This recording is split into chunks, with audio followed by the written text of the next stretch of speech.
to Warshii Sharif Mayam. I ngasi mini blog se kaishunate mini blog weather se Manipur dagi ai poche khara lai adu do yengna se kari kari lakno do ai hujik duty lore metro station da lai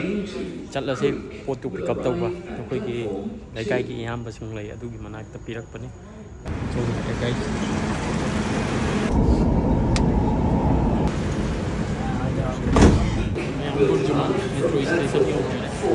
Please do not obstruct the doors.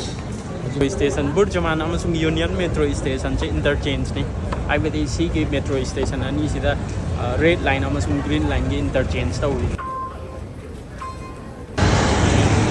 Burjaman ni.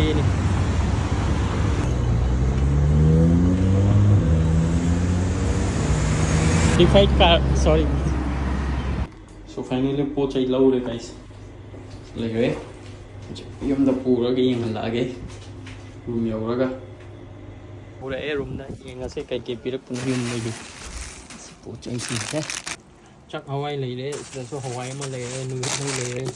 si sina kai mo am le hai bok leire si achar leire because sina thoiding suba ngai ya suba so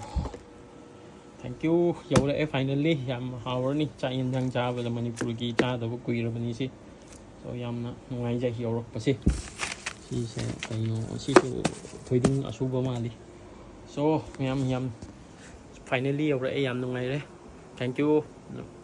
hai ta re no fik Manipur ki taste although almost chahi amaga makhai mu ele tawruk tri ba finally Manipur ki taste chaka chana ba si ma yaure atopadi laktre so cha phangani yam harau jai so thank you